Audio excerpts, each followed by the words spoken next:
ఆయన మీద పోరాటం చేయాలని ఒక మార్గాన్ని ఎంచుకుంది. అవును. అక్కడ వల్ల కాలేదు. మళ్ళా ఇప్పుడు కూడా కాంగ్రెస్ పార్టీలోకి వెళ్ళింది. కాంగ్రెస్ పార్టీలో కేవలం రాజకీయ జీవితాన్ని ఉన్నతమైన స్థితికి తీసుకెళ్లడం కోసం, తెలంగాణలో పార్టీ పెట్టి ఉన్నతమైన స్థితికి తీసుకెళ్లడం కోసం, ఏదో ఆస్తులు సంపాదించుకోవడం కోసం కాంగ్రెస్లో చేరితే ఏ విధమైనటువంటి పరిస్థితులు చోటు చేసుకోబోతా ఉన్నాయి, ప్రత్యేకించి కడప జిల్లా, ఉమ్మడి కడప జిల్లా రాజకీయాల్లో? డిబేట్లో ఉన్న పెద్దలందరికీ కూడా నమస్కారం అండి. ప్రైమ్ నేమ్ ప్రేక్షకులు కూడా నమస్కారం. వైఎస్ఆర్ కాంగ్రెస్ పార్టీ స్టాండ్ మీకు తెలుసు బ్రహ్మనాయుడు అన్న. ఎందుకంటే వైఎస్ఆర్ కాంగ్రెస్ పార్టీ అధ్యక్షుల వారైన జగన్మోహన్ రెడ్డి గారు ప్రజలకి సంక్షేమ ఫలాలని సంపూర్ణంగా అందించడం, రాష్ట్రాన్ని అభివృద్ధిలోకి ముందుకు తీసుకుపోవడం అనే ఈ రెండు కళ్ళ సిద్ధాంతంతో ముందుకు పోతాం. ఈరోజు కాంగ్రెస్ పార్టీకి షర్మిలమ్మ గారు అధ్యక్షురాలైన, సునీతమ్మ ఆ యొక్క పార్టీలో జాయిన్ అయిన వైఎస్ఆర్ కాంగ్రెస్ పార్టీకి వచ్చే నష్టం ఏమీ కూడా లేదు. షర్మిల గారు కాంగ్రెస్ పార్టీకి పిసిసి ప్రెసిడెంట్గా ఆవిడ ఆంధ్రప్రదేశ్కి వచ్చి ప్రచారం చేసినట్లయితే నా అభిప్రాయం ప్రకారం వైఎస్ఆర్ కాంగ్రెస్ పార్టీకే లాభం జరిగిద్దని నేను అనుకుంటూ ఉన్నాను. ఎందుకంటే ఎవరైతే వైఎస్ఆర్ కాంగ్రెస్ పార్టీలో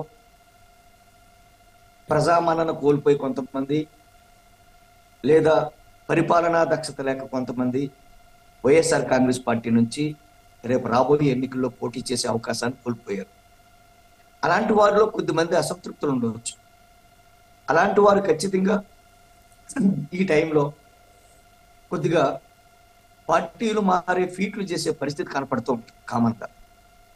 వారు ఒకవేళ కాంగ్రెస్ పార్టీకి షర్మిలమ్మ గారు అధ్యక్షురాలిగా రాకుండా ఉన్నట్లయితే వారు ఏ తెలుగుదేశంకో దేనికో జాయిన్ ఉండేవారు. ఆ విధంగా వాళ్ళ ద్వారా ఒక 800-1000 ఓట్లు పోయి ఉండేవి. అవి కూడా ఈ రోజుని అంటే ఈ తెలుగుదేశం కూటమికి పోకుండా కాంగ్రెస్ పోయే అవకాశం ఉంటుంది. అంతేకాకుండా సాధారణంగా ఎంత గొప్ప పరిపాలన అందించినా ఒక్కొక్కసారి అధికార పార్టీ మీద కాస్తో కోస్తో వ్యతిరేకత కూడా ఉండొచ్చు. ఏదైతే ఆ వ్యతిరేక ఓటు ఉందో దాన్ని కూడా ఎంతో కొంత ఖచ్చితంగా చీల్చడం షర్మిలమ్మ గారు అధ్యక్షత వల్ల ఖచ్చితంగా ఆ యొక్క ఓటు కూడా చేర్చబడింది. సో ప్రభుత్వ వ్యతిరేక ఓటు బ్యాంకు షర్మిల గారి ఖాతాలో పడుతుంది అంటారు? ఖచ్చితంగా షర్మిలమ్మ గారి ఖాతాలో కొద్దిగా పడుతుంది. అంటే మ్యాచ్ ఫిక్సింగ్ అన్న. నేను చెప్తానన్నా, ఇంకోటన్నా బ్రహ్మనాయుడు అన్న, ఒక మాట చెప్పాలి, మీరు అర్థం చేసుకోవాలి. సాధారణంగా మనం 2001 దగ్గరలో వాజ్పేయి గారు ప్రధానమంత్రిగా ఉన్నప్పుడు ఛత్తీస్గఢ్, ఉత్తరాంచల్ ఇలాగా ఒక 3 రాష్ట్రాలని ఏర్పాటు చేయడం జరిగింది.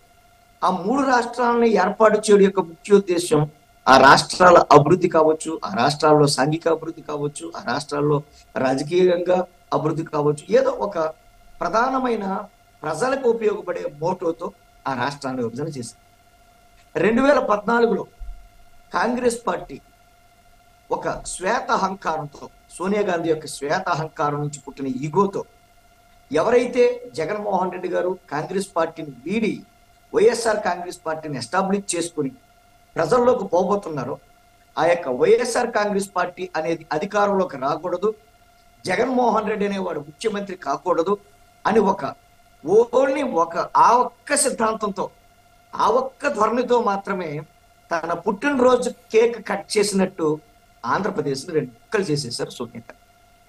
ఆ కేక్ కట్ చేసిన కోత ఈ రోజుకి కూడా ఆంధ్రప్రదేశ్ ప్రజల్లో ఆ గాయం ఈ రోజుకి కూడా పోలే. అంతేకాకుండా కాంగ్రెస్ పార్టీ చేసిన పెద్ద తప్పు ఏంటంటే, ఒకవేళ విభజన చేసిన ఆ రోజు పార్లమెంట్లో ఏదైతే ప్రత్యేక హోదా ఇస్తామన్నారో, ఏదైతే రాయలసీమకు, ఉత్తరాంధ్రకు ప్రత్యేక అభివృద్ధి ప్యాకేజ్ ఇస్తామన్నారో, ఏదైతే 108 ఆర్టికల్స్ 11 షెడ్యూల్స్ తో ఒక నివేదిక తయారు చేసి ఇచ్చారో, ఈ వేటికి కూడా చట్టబద్ధత కల్పించకుండా ఆంధ్రప్రదేశ్ని నట్టేత ముంచిన పార్టీ కాంగ్రెస్ పార్టీ. ఆ పీడకలను కానీ, ఆ దుర్దినాలను కానీ ఈ రోజుకి కూడా ఆంధ్రప్రదేశ్ లో ఏ ప్రజలు మర్చిపోలేదు.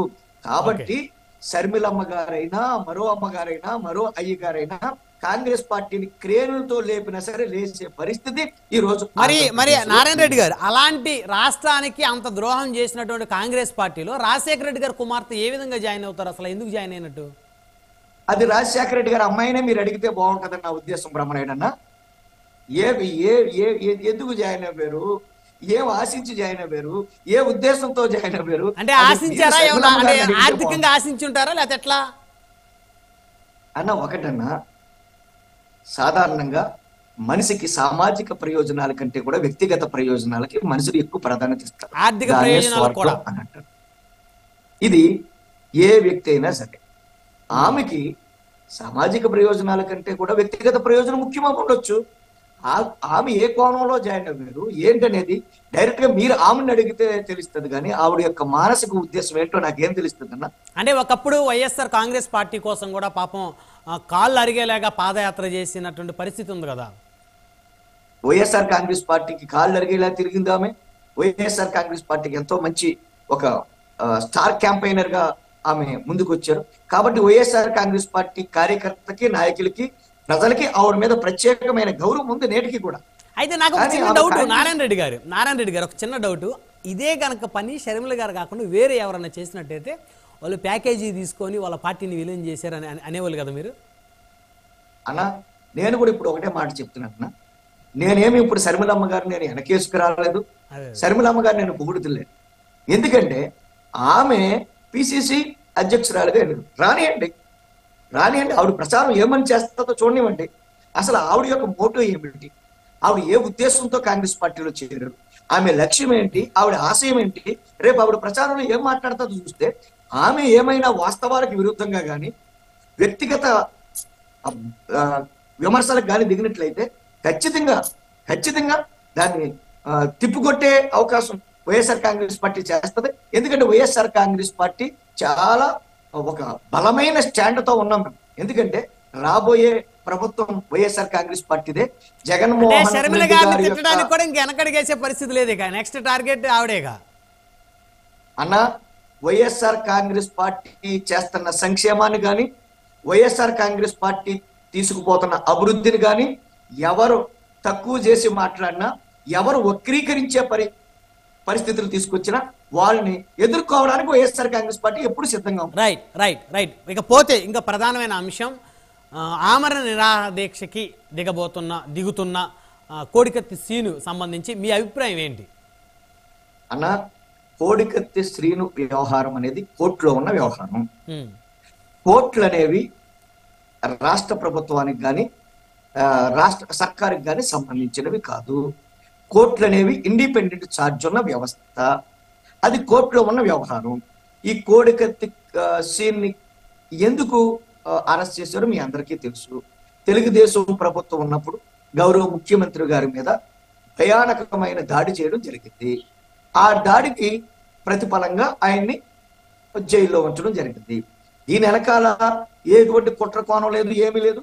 ఏమన్నా ఉన్నట్లయితే ఈ కోర్టుల్లో ఉంది. కోర్టులో ఉన్న వ్యవహారాన్ని నేను వక్ర భాషను చెప్పడానికో లేకపోతే అనుకూలంగా నేను మాట్లాడడానికో నేను నా యొక్క అది కాదు. అయితే ఇప్పుడు నారాయణ రెడ్డి గారు, ఇప్పుడు టీడీపీ జనసేన ప్రతినిధులు వాళ్ళు ఏమంటా ఉన్నారంటే సామాన్యుడికి న్యాయం జరగటం లేదు. ఎమ్మెల్సీ అనంతబాబు గారు నేనే చంపానని చెప్పి బహిరంగంగా చెప్పినప్పటికీ కూడా ఆయనకి చక్కగా కోర్టులో బెయిల్ వచ్చింది. మళ్ళీ అధికారిక కార్యక్రమాల్లో వైఎస్ఆర్ కాంగ్రెస్ పార్టీ తరపు నుంచి పాల్గొంటా ఉన్నారు. పోలీసు అధికారులు సైతం ఆయనకు వచ్చి సెల్యూట్లు చేస్తూ ఉన్నారు, ఆయనతో ఫోటోలు దిగుతూ ఉన్నారు. మరి ఇతనెందుకు, సీన్ ఎందుకు 5 సంవత్సరాల నుంచి రిమాండ్లోనే మగ్గిపోతా ఉన్నాడు?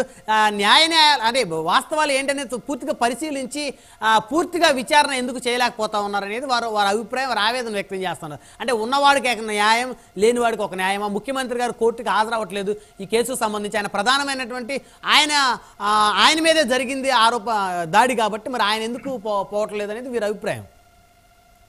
అన్న ఒకటి, చట్టం దృష్టిలో అందరూ సమానులే, బాధితుడు కదా ప్రస్తుత ముఖ్యమంత్రి గారు బాధితుడు. అన్న రాజ్యాంగంలో ఆర్టికల్ 14 ఏం చెప్తుందంటే చట్టం ముందు అందరూ సమానం. ఇక్కడ అనంతబాబు అయినా కోడికత్తి శ్రీనైనా ఎవరైనా ఒకటే. అనంతబాబును కూడా దగ్గర 2-3 నెలలు రిమాండ్ లో ఉంచిన విషయం మీ అందరికీ తెలుసు. అనంతబాబుని ఏదో అలా అరెస్ట్ చేసి ఇలా వదిలేసి ఇలాంటి పరిస్థితులు ఏమి లేవు. అనంతబాబుని కూడా ఒక 3 ఒక 3 నెలల వరకు కోర్టులు రిమాండ్ ఉంచారు, అతన్ని జైల్లో ఉంచారు. అతనికి కూడా ఎటువంటి అవకాశం ఉంది.